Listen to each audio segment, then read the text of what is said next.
2023 के लिए बीजेपी का एजेंडा सेट, कानून व्यवस्था और गुड गवर्नेंस पर जोर। यूपी में लगी मुहर, अब एमपी की बारी। मामा का बुलडोजर रिटर्न। अगर गरीब कमजोर की तरफ हाथ उठा तो मकान खोद के मैदान बना दूंगा। मैं चैन से नहीं रहने दूंगा किसी भी। इस बयान से और इन तस्वीरों से साफ है कि सीएम शिवराज सिंह चौहान कानून व्यवस्था को लेकर कितने गंभीर हैं। माफिया पर अब मामा का बुलडोजर चल रहा है। यूं तो बुलडोजर बाबा की भी चर्चा यूपी के हालिया चुनाव में खूब हुई। इसका फायदा भी बीजेपी को चुनाव में मिला। लेकिन इस मॉडल को सबसे पहले 2017 में माफिया के खिलाफ इंदौर में आजमाया गया था।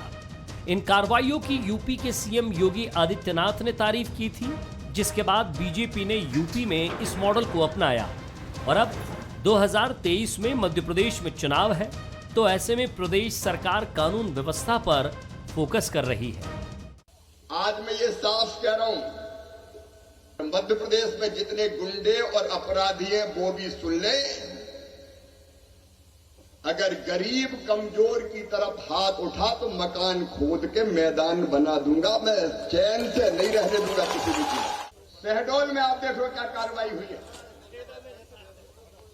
सिवनी में बुलडोजर चला है,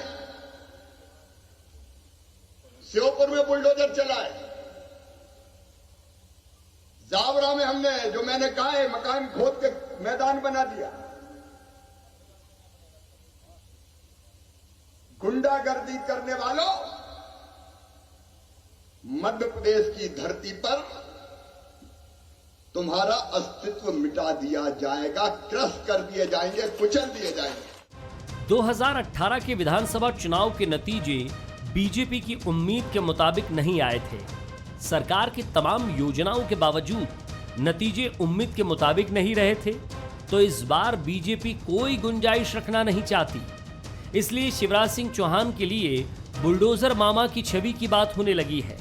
विधायक रामेश्वर शर्मा का ये पोस्टर इसी ओर इशारा कर रहा है। ये बुलडोजर की बात वैसे तो कमलनाथ जी ने जब सरकार थी तो माफिया पर चलाया था, खिलाफ बुलडोजर चलाया था। ये योगी जी की नकल कर रहे हैं और ये सब ध्यान बटाने के लिए है इसके पोस्टर और ये वो, क्योंकि डीजल पेट्रोल के भाव 88 रुपये बढ़ गए, रसोई गैस के 50 रुपये बढ़ गए, दूध जो बच्चों के लिए उपयोग में आता है, चाय में आता है आम आदमी के, उसके 5 रुपये बढ़ गए, खाने के तेल के बड़े। इनसे ध्यान भटकाने के लिए ये इनका एक इवेंट है कि बुलडोजर का फोटो लगा दो। 26 और 27 मार्च को पचमढ़ी में शिवराज मंत्रिमंडल की बैठक होने जा रही है, जिसमें ब्यूरोक्रेसी को और जिम्मेदार बनाने के लिए भी चिंतन मनन होगा। जिसके बाद मामा के बुलडोजर की रफ्तार और भी बढ़ेगी। जानकारों की माने तो बीजेपी की यह कोशिश होगी कि 2023 के चुनाव में जब बीजेपी जनता के बीच जाए तो मजबूत लॉ एंड ऑर्डर के नाम पर वोट मांग सके। हालांकि कांग्रेस इसका कैसे जवाब देती है, यह भी देखना दिलचस्प होगा। नमस्कार, बंसल न्यूज देख रहे हैं आप। मैं हूं आपके साथ विजय कुमार पंड्या। आज का हमारा मुद्दा है मामा का बुलडोजर। जी हां, मध्य प्रदेश के मुख्यमंत्री शिवराज सिंह चौहान अपराधियों के लिए अब बुलडोजर मामा बन गए हैं। 5 साल पहले इंदौर से शुरू हुई मुहिम अब रफ्तार पकड़ने लगी है। सीएम ने गुंडे बदमाशों को खुली चुनौती देते हुए कहा कि मकान तोड़कर मैदान बना देंगे। आलम यह है कि बीजेपी विधायक ने अब जगह जगह मामा का बुलडोजर के साथ पोस्टर भी लगा दिया है। तो क्या यूपी में मुहर लगने के बाद बीजेपी मध्य प्रदेश में बुलडोजर को बड़ा हथियार बनाने जा रही है? इसी पर चर्चा करेंगे। लेकिन एक तस्वीर याद आती है 2017 की। जी हां, जिस समय भी अपराधियों पर लगाम लगाने के लिए, लगाम कसने के लिए मुख्यमंत्री शिवराज सिंह चौहान ने इसी तरह बुलडोजर से सफाया किया था। और उस समय योगी आदित्यनाथ ने तारीफ की थी और उसी बुलडोजर को सीधे वो यूपी ले गए। वही वाला बुलडोजर नहीं ले गए, लेकिन उसी बुलडोजर के तहत उन्होंने यूपी में भी काम करने की कोशिश की। और एक बार फिर एमपी में गुंडे बदमाशों की खैर नहीं है, यह बात आज साफ तौर पर मुख्यमंत्री शिवराज सिंह चौहान ने कही है। तो इसके क्या मायने हैं, क्या मुख्यमंत्री एक्शन में हैं, गरीबों का दर्द समझ रहे हैं, उनकी भावनाओं को समझ रहे हैं, या फिर प्रदेश में गुंडे और बदमाश अब नहीं रह सकेंगे? क्या है इसके पीछे? और मामा बुलडोजर की छवि क्या वाकई 2023 के आने वाले चुनाव में उन्हें और आगे ले जाएगी, इसे और मजबूत करेगी? बातचीत करेंगे। डॉक्टर हितेश वाजपेयी जी, प्रखर वक्ता, प्रवक्ता बीजेपी के, हमारे साथ। स्वागत है आपका। अब्बास हफीज जी भी हमारे साथ जुड़ रहे हैं, प्रवक्ता है कांग्रेस के। साथ ही साथ वरिष्ठ पत्रकार सुशील शर्मा साहब भी हमारे साथ जुड़ रहे हैं, आपका भी स्वागत है। सबसे पहले डॉक्टर हितेश वाजपेयी जी, आप ही से जानना चाहूंगा, ये एक बार फिर कई बार लगातार लगभग 2013 से मैं मुख्यमंत्री शिवराज सिंह चौहान जी को देख रहा हूं, जब भी बात बेटियों की आती है, जब भी अपराध बेलगाम होता है, साफ तौर पर वो कड़े शब्दों में ही नहीं, उसे करके भी दिखाते हैं। ये छवि हमेशा से रही है, लेकिन इस छवि को आपको याद होगा योगी जी ने भी कैच किया और एक बार फिर इसकी जरूरत आन पड़ी है। क्या?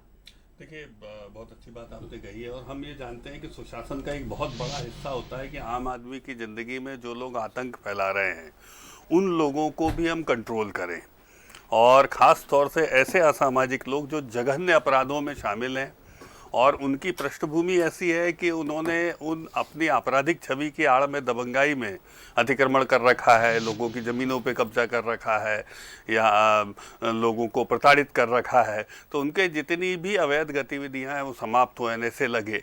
मैं आपको कुछ नाम पढ़ देता हूं जो इस कार्रवाई में प्रमुख रूप से आए हैं, और मुझे नहीं लगता इसको दलगत राजनीति से ऊपर उठकर मुझे लगता है कि इसका समर्थन करना चाहिए, क्योंकि ये जराइम पेशा लोग हैं, इनका कोई समर्थन राजनीतिक नहीं होना चाहिए साहब। जबकि हम जानते हैं कि वो हैं, हम वो बातें अभी कहना नहीं चाहते हैं, लेकिन बात आएगी तो कहेंगे। पर जैसे मैं आपको बताऊं, जबलपुर से अब्दुल रज्जाक है साहब, 25 अपराध इसके ऊपर पंजीबद्ध हैं। शमीम कवाड़ी है, फिर प्यारे मियाँ, सब ने देखा साहब उसने क्या किया, उसके बाद भी सब नष्ट कर दिया। शिवराज जी ने कसम खा ली है कि साहब इन लोगों का बस एक बार दर्ज जब भर हो जाए, फिर उसके बाद इनके जो हौसले होते हैं, वो इमरान है, भोपाल देहात का व्यक्ति है ये, इस पे 18 मामले पंजीबद्ध हैं, इसको जलाबदर भी किया गया, कार्रवाई भी आगे हुई।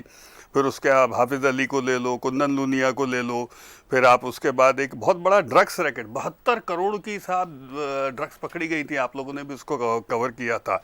उसमें दिनेश है, वेद प्रकाश है, रईसुद्दीन है, अशफाक हैं, महजबीन हैं, तो ये रितेश है, मतलब बहुत सारे लोग ऐसे पकड़े गए हैं। इसके बाद आप चाहो तो जो शहडोल का साहब गैंग रेप का आरोपी, आप सोचिए कितना जघन्य अपराध किया उसने, ध्वस्त कर दिया। जावरा की बात हो, तो मुझे लगता है कि आज हम सबको कम से कम एक बात के लिए सहमत होना चाहिए कि सभ्य समाज में इन जघन्य अपराधों का कोई स्थान नहीं होगा, इनका कोई राजनीतिक संरक्षण नहीं होगा, चाहे कांग्रेस हो चाहे भाजपा हो।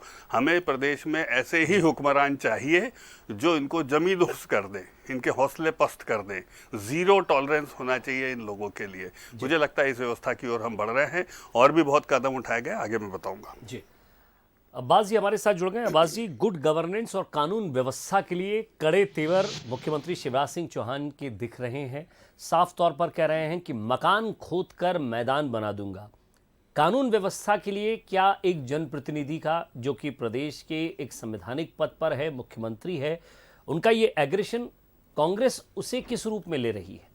देखिए, स्वागत योग्य कदम होते हैं अगर अपराध मुक्त की तरफ मुक्त करने का, अपराधों से मुक्त करने के लिए प्रदेश को कोई भी मुखिया उसका चले। लेकिन सबसे बड़ा विषय ये है विजय जी, ये अपराध बढ़े किसके शासनकाल में। जीरो टॉलरेंस की बात कर रहे थे वाजपेयी साहब, बहुत अच्छी बात लगती है सुनने के अंदर। क्या जीरो टॉलरेंस के हिसाब से अगर चलते 15 सालों में तो क्या इस तरह के अपराध आपको देखने को मिलते हैं मध्य प्रदेश के अंदर? क्या मध्य प्रदेश शांति का टापू हुआ करता था, उसमें इस तरह के अपराध की कोई जगह बचती?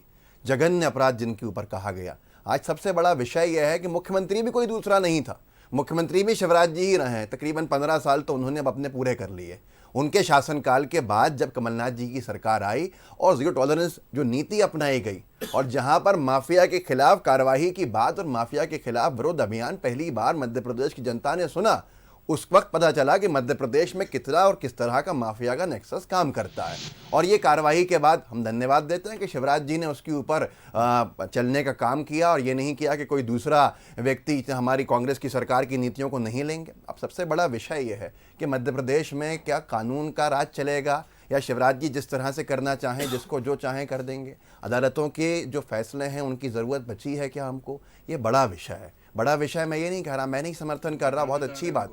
मैं ये कह रहा हूँ कि आप जल्द से जल्द चार्जशीट कीजिए, आप जल्द से जल्द पुलिस की कार्रवाई जो जांच होती है उसके ऊपर आप तेज़ी लाइए। 5-5 साल तक जांच पेंडिंग है, 10-10 साल से जांचें पेंडिंग चलती हैं आपकी। अगर इसमें तेजी नहीं आएगी तो फिर कहाँ न्याय मिलेगा। आज बड़ा विषय यह है। एक और बात मैं कहना चाहता हूँ, अतिक्रमण जिन्होंने किया है उनके अपराध तो छोड़िए, एक ड्राइव चलाइए पूरे मध्य प्रदेश के अंदर, वो तो सभी अपराध करने वाले हो जाएंगे ऐसे हालात के अंदर। और ऐसी नीतियां आए जिससे न्याय तुरंत हो। आपकी बात से मैं समझ रहा हूँ अब्बास जी कि आप भी समर्थन करते हैं ऐसी चीजों का। आप भी चाहते हैं कि कानून व्यवस्था इसी तरह की हो। हमने आपने कहा कि ये स्वागत योग्य है। हमने शुरुआत की इस चीज की, कमलनाथ जी ने शुरुआत करी, माफियाओं के खिलाफ एक युद्ध शुरू किया, युद्ध स्तर के ऊपर कार्रवाई शुरू करी। लेकिन आज बड़ा विषय यह है, मैं मानता हूं कि आपको ध्वस्त करने चाहिए, लेकिन जो उन्होंने कृत्य किया है उसको भी सजा दिलवाइए उनको, उसके ऊपर उसकी सजा कब मिलेगी, उस पर भी पुलिस काम करती है। आप कुछ कहना चाह रहे हैं? 10 सेकंड देखिए, मुझे अच्छा लगा बाजी ने कहा, बस वो आखिरी लाइन बोल दी ना कि भाई कानून नाम की भी कोई चीज होती है, प्रोटेक्शन मत दीजिए इनको, इनके लिए कोई कानून नहीं है जो कानून तोड़ते हैं। नहीं, अब सीरियसली कह रहा हूँ, आप उनके पक्ष में नहीं है, लेकिन आप भी जानते हैं सर 16-16 दिन में फांसी हुई है यहाँ पर गैंगरेप और हत्या के आरोपियों को, और ये फांसी करवाने वाले कौन है? ये शिवराज जी और उनकी कैबिनेट के ही फैसले रहे। नहीं कर पाए। सुन तो लीजिए सर, मेरी बात तो सुन लीजिए सर, हो गई फांसी। मेरी बात तो सुन लीजिए सर। शिवराज जी ही मुख्यमंत्री थे तब ये कानून बना सर 70 सालों में, उसके पहले सभी मुख्यमंत्री रहे, नहीं बन पाया। अब दूसरी बात, शिवराज जी ही मुख्यमंत्री थे जब सिमी दिग्विजय सिंह के समय में चरम पे थी, तो समाप्त कब हुई? शिवराज जी के मुख्यमंत्री काल में हुई। ये तो सच बात है ना। आतंकी कनेक्शन के लोग मिलते हैं मैं जो कह रहा हूं के अंदर। सर, सिमी समाप्त कब हुई? इंटेलिजेंस फेलियर है पूरा का पूरा। मेरी बात आप तो आज की विषय सर, मेरी बात तो सुन लीजिए कि ये अपराध बढ़ा कहां से। मैं बता रहा हूं ना कैसे बढ़ा, क्योंकि दिग्विजय सिंह इतने ऊपर का चलेगा, आंकड़ों में इतने ऊपर आप सुनोगे नहीं। अब आप मेरे ऊपर ही देखो, दादागिरी शुरू कर दी आपने, गुंडागिरी शुरू कर दी। दिग्विजय सिंह सिमी के समर्थन में लेटर लिखते थे। चले गए अरे भाई, उसके समर्थन में कांग्रेस के नेता लेटर लिख रहे हैं। दिग्विजय सिंह तो आज भी मिल रहे थे। विजय शाह जी के आर खान कौन था? आसपास चलाने वालों की तस्वीरें आ रही हैं। में असला उतरवाया था। किसके घर गिरा दिए? देखिए, मुझे लगता है पंड्या जी ऐसे तो कोई बात नहीं, ये सुनने नहीं जा रहे। ये गुंडे कांग्रेस के गुंडे हैं, ये कांग्रेस के गुंडे हैं। मैं तो बता रहा हूँ, सबूत है कि बता रहा हूँ। यहाँ रोकते एक और विषय ये है, एक विषय और ये। अच्छा बताइए, डाकुओं को किसने खत्म किया? दिग्विजय सिंह ने किया। नहीं, किधर ले जा रहे? मुझे लगता है कि एक विषय और है। अरे आपने हमारे साथ सुशील शर्मा जी भी जुड़े हुए हैं। सुशील शर्मा साहब, दिग्विजय सिंह ने लेटर मैं आ रहा हूँ सर। अब्बास जी आपके पास आऊंगा। वाजपेयी जी, मामा कहते हैं खुद को, और अब्बास जी आपके पास आऊंगा मैं। अब्बास जी आपके पास आऊंगा। सुशील शर्मा साहब के समर्थक थे दिग्विजय सिंह। सुशील शर्मा साहब, आपने भी कई सरकारें देखी हैं बतौर पत्रकार, क्या ये एक्शन मजबूती भरा लग रहा है? क्या इस एक्शन से वाकई प्रदेश की जनता को एक मैसेज जा रहा है? गुंडे बदमाशों को भी खौफ पैदा हो रहा है? जरा इस पर मैं जानना चाहूंगा। देखिए, मुख्यमंत्री की मंशा अच्छी हो सकती है, मुख्यमंत्री जी की जो आक्रामक शैली है वो भी, उसका भी स्वागत किया जाना चाहिए। मुझे लगता है उसमें कांग्रेस को भी आपत्ति नहीं है। लेकिन ये बात बिल्कुल सही है कि अभी जो हाल ही में जो 2 कार्रवाइयाँ हुई मुझे बड़ा आश्चर्य होता है कि 3 एकड़ ज़मीन पर कब्जा कर रखा था। तो किसका इंतजार हो रहा था? अपराध घटित होने का, कोई बड़े संगीन अपराध। इसका मतलब है कि कहीं ना कहीं कोई ना कोई प्रोटेक्शन दे रहा है। जो प्रोटेक्ट करने वाले लोग हैं, जब तक उनके कॉलर तक मैसेज जाएगा कि जो प्रोटेक्शन दे रहे हैं उन पर भी कार्रवाई होगी। नहीं, देखिए, मैं ये देखिए, अगर सरकार की सख्ती होगी तो सारे मैसेज जाते, सारे काम होते हैं। लेकिन अब सरकार को देखिए, माफियाज हैं और गुंडे अलग है, 2 अलग अलग है। माफिया तो संगठित अपराध है। हमने इंदौर में भी देखा भू माफियाओं पर किस तरह से कार्रवाई हुई है। मैं वही तो बोल रहा हूँ कि देखिए, संगठित अपराधों के मामले में आपको अलग रवैया अपनाना होगा। लेकिन ये गुंडे जो असामाजिक तत्व हैं, ये भले समूह में न हो, लेकिन खुद की जो है गुंडा शैली से जो है, तो उसमें आपको संरक्षणवाद को खत्म करना ही होगा। बिल्कुल आपने सही बात कही अब्बास जी। जब आप एक बात कह रहे थे कि यही मुहिम कमलनाथ जी ने भी चलाई थी, उन्होंने भी किया था, और जो आज आप बात कह रहे हैं कि कानून से सजा दिलवाइए। उस समय भी बुलडोजर चले थे। मंदसौर में मुझे याद है कि एक ही साथ एक वर्ग के व्यक्ति के पूरे मकान साफ कर दिए गए, पुराने रिकॉर्ड खंगाल लिए गए। क्या उस समय सारी चीजें अचानक, देखिए अगर कोई सरकार काम करती है मुझे तो मालूम था ये सवाल आएगा। इंदौर का भी आप सवाल करेंगे, इंदौर में भी हमने बिल्डिंग पूरी गिराई थी। ऐसे 2-3 हमारे सामने उदाहरण है, आप दे देंगे। जी, आपने भोपाल के कई अंदर भी ऐसे अतिक्रमण जो आगे खाद्य था। सामग्री जो नकली बेच रहे थे उन पर भी कार्रवाई की। हमारी शुरुआत थी और शुरुआत के अंदर आपकी हमने जो शुरुआत कार्रवाई दिग्विजय शुरू सिंह की। के आप समय रुक थी। जाइए, आप रुक क्यों रुक जाइए, जाए? अपने समय मैं बोलिएगा। आप सिमी का आप अपने समर्थन समय करते हुए बोलिएगा, पत्र आपके लिखे- मंत्री के आप भी आसपास बोल रहे थे। रैकेट चलाने वाले अच्छा, खड़े आप होते हैं, करो क्या तो कार्रवाई करें? शिष्टाचार, हम आपके करें तो आसपास, अत्याचार। आपके विजय शाह जी के ये आसपास गुंडागिर्दी खड़े आपकी। होते हैं सेक्स चलाने वाले। सिमी कल अखबार के में छपा, समर्थन जवाब देंगे में, उसके ऊपर। सिमी के जवाब समर्थन देंगे में उसके कौन ऊपर। मुख्यमंत्री प्रधानमंत्री था? जाते हैं पाकिस्तान सर, के अब्बास जी, मैं ये कहता हूँ ऐसा सब्जेक्ट कौन पे रहना शराब चाहिए। माफिया था? अब्बास जी, हम जो सब्जेक्ट ना छोड़े, कार्यालय हम का सब्जेक्ट ना OSD छोड़े। था। मैं ये कह रहा हूँ कि सब्जेक्ट ना छोड़े। शराब माफिया पे कर देते। छोड़ दें सबको। नहीं, शराब माफिया पे कर देते। शराब माफिया के 200 करोड़ किस OSD कैसे पकड़े गए? अब्बास जी, आप उसी सब्जेक्ट, अब्बास जी, आप कुछ कह रहे थे कमलनाथ जी के बारे में, जब उन्होंने कुछ किया था, जरा उस सब्जेक्ट पर आ जाइए। 200 करोड़ रुपए पकड़े गए। जवाब दे रहे हैं। शराब माफिया आपके के पास घर से जवाब है। आपके विजय शाह मुख्यमंत्री मैं रोक निवास रहा हूँ से आपको। संबंधित अब्बास जी, अच्छा, एक सिमी का बताओ जिसको सर, मैं पकड़ाओ रोक रहा हूँ कांग्रेस आपको। ने। अब्बास जी, अब्बास जी, मुझे लगता है डिबेट कहीं और जा रही है। पकड़ाओ। मुझे लगता है डिबेट कहीं और जा रही है। एक सिमी का डिबेट कहीं और जा रही है। सर, एक मिनट सर, डिबेट कहीं और जा रही है। जब आप मेरा एक सवाल पूछ लीजिए। चलिए एक सवाल, अच्छा, इनके एक सवाल का जवाब दे दीजिए, फिर आगे चलते हैं। एक सिमी का आतंकी मारा हो या पकड़ा हो कांग्रेस की सरकार ने तो बताओ। चलिए इसका जवाब ले लेता हूँ। अब्बास जी, एक जवाब ले लेते हैं, उसके बाद बात करते हैं। इन्हीं के सवालों पे चलेंगे अपन पूरे डिबेट में। बिल्कुल। चलिए सर, ये आपका एक सवाल है, उसके बाद आगे बढ़ जाते हैं। वाजपेयी जी, आपने अपना सवाल किया था, जवाब दे दीजिएगा अब्बास जी बिल्कुल दीजिए। कि एक भी सिमी के कार्यकर्ता पर या उस पर कार्यकर्ता नहीं, आतंकी आतंकी है सिमी का कार्यकर्ता इनका है। सबसे पहली शुरुआत प्रतिबंध की दिग्विजय सिंह जी बिल्कुल के नहीं, दौर उन्होंने में मना हुई। किया था। दिग्विजय सुशील सिंह भाई, जी अब के आपको दौर के इंटरफेयर अंदर करना चाहिए। कार्रवाइयां शुरू दिग्विजय हुई। सिंह ने कहा था यूपीए कि की सिमी सरकार और के बजरंग अंदर दल एक सबसे जैसे सख्त हैं। कार्रवाई हुई हमारी। सुशील भाई, और ये उसके झूठ बोल रहे बाद हैं। आज ये ये झूठ उठा बोल रहे रहे हैं हैं। मुद्दा अच्छा, एक इतिहास में बताइए जाकर, ना किसको ताकि गिरफ्तार किया? डेविएट हो जाए। और आपको इन्होंने कैसी इन्फ्लुएंस बात कर कर दिया रहे हो? उससे, ताकि सिमी का चलिए, एक- मैं वापस उसी पे आ जाता हूँ। एक मैं आतंकी वापस उसी बताइए, डिबेट पर आ जाता हूँ। आज सर, आपकी माफी चर्चा चाहूंगा। पूरी एक लेकर आतंकी- बढ़ी। एक लेके आरोप- जाएंगे नहीं सिमी, बताएंगे। लश्कर जो तैयबा के क्यों आतंकवादियों को संरक्षण छोड़ने देते वाले हैं। हमको शराब माफिया बताएंगे। से पैसा इकट्ठा अब्बास जी, करते क्या हैं। उस समय पूरी कार्रवाई इन्होंने करके छोड़ा, की गई पालते थी? हैं। मसूद को छोड़ा इन्होंने, गुंडों बम्बई को का बम पालते धमाका हैं। कर दिया उसमें। गली-गली में टैक्स आतंकियों को वसूल करते छोड़ने हैं वाले ये। ये लोग भाजपा और सिमी हमें का- बताएंगे, चलो, हमें बताएंगे। मैं आपसे हमने तो 8 मार मुझे डाले। लगता है डिबेट कहीं और जा रही है। ऐसे वैसे विषय आठ भटक मार जाएंगे। डाले, 8 आप ये एक बातें मारो करेंगे, बताओ। देखिए फिर कहेंगे इधर की चलिए, उधर हम बातें। विषय से भटक आठ रहे मारे हैं। इधर की उधर की हम बातें विषय से करेंगे, भटक फिर रहे मैं कह रहा हूं, हैं। हम विषय से उनको भटक रहे हैं। भटकने अब्बास नहीं विषय जी, से। अब्बास जी, आप उनको कह रहे आना थे ही कि नहीं है कमलनाथ विषय जी भी पे। ऐसा ही किया था, लेकिन एक क्या बता दो। वो भी अनुसरण नहीं था शिवराज जी का? एक सिमी का आतंकी 2017 के बाद का। इनको तो आगे बढ़ा दीजिए। सर, एक सिमी का आतंकी इनको बता दो सिर्फ और जिसको सिर्फ पकड़ा हो या ये मारा हो। सिमी, ये वो भैया शुरुआती हमसे हुई थी। कैसी बात कर रहे हैं? जेल में हम ही ने नाम डालना शुरू बताओ। किया। नाम बताओ। नाम याद रखूंगा आतंकियों के। आपने छोड़ा जिन आतंकियों को, उनके नाम याद है आपको? आपने जिन सर, आपने आतंकियों को चिट्ठियां छोड़ा लिखी था, है। मसूद अजहर और उनके साथ 2 चिट्ठियां आतंकी लिखी थे, है उसके आपने साथ दिग्विजय सिंह ने आपने, सीएम होते आपको हुए। नाम याद है उसके? ये बहुत अच्छे लोग हैं साहब, मसूद अजहर हमको के वोट साथ देते आपने हैं। 2 आतंकियों को छोड़ा वोट पाकिस्तान देते के हैं, बॉर्डर अब्बास भाई। जाके अजीत डोभाल के आप हाथ से। धर्म के आपको आधार नाम याद पे है? गुंडों को देखते हो। आपको नाम जरा याद उसका है? जवाब ले लेते हैं। आपको नाम याद है आप उनका? धर्म के आधार पे अरे गुंडों को जिन 3 देखते हो। आतंकवादियों को छोड़ के आए थे वीआईपी आप- ट्रीटमेंट के साथ, अब्बास जी, भाजपा मैं फिर जवाब कह रहा हूं। आपको। जवाब उनका नहीं नाम आप- मैं फिर याद कह रहा आपको? हूँ, सुशील शर्मा आपके साहब, पास भी जरा जवाब चलिए नहीं आप है। से बात कर लेता हूँ आपके जरा। पास भी सर, आप जवाब दोनों नहीं को है। रोक रहा हूँ, सर, आप दोनों को रोक रहा हूँ, आप दोनों को रोक रहा हूँ बड़े अदब के साथ। सुशील शर्मा साहब, क्या ये गुड गवर्नेंस की तरफ बढ़ना नहीं हो सकता? या फिर जिस तरह से अब्बास जी कह रहे थे कि कमलनाथ सरकार ने भी ऐसा किया था, तो स्वाभाविक सी बात है कि जो सवाल अब्बास जी ने पूछे थे, मैं उनसे पूछना चाह रहा था, हालांकि वो बहस थोड़ी दूसरी हो गई, लेकिन क्या उस समय भी इन सब चीज़ों का ध्यान रखा गया था? मैं अब्बास जी, सुशील शर्मा साहब के बाद आपके पास आऊँगा, उसका जवाब दूंगा, फिर रितेश जी के पास। देखिए, हर सरकार अपने एक एजेंडे के तहत चलती है और उसमें जो है कानून व्यवस्था अपने आप में बड़ा मुद्दा होता है, लेकिन कब उस कानून व्यवस्था का प्रचार प्रसार किया जाना, उसको लेकर आक्रामक होना है, वो समय समय पर सब सरकार करती रहती है, उनका अपना अपना तरीका है।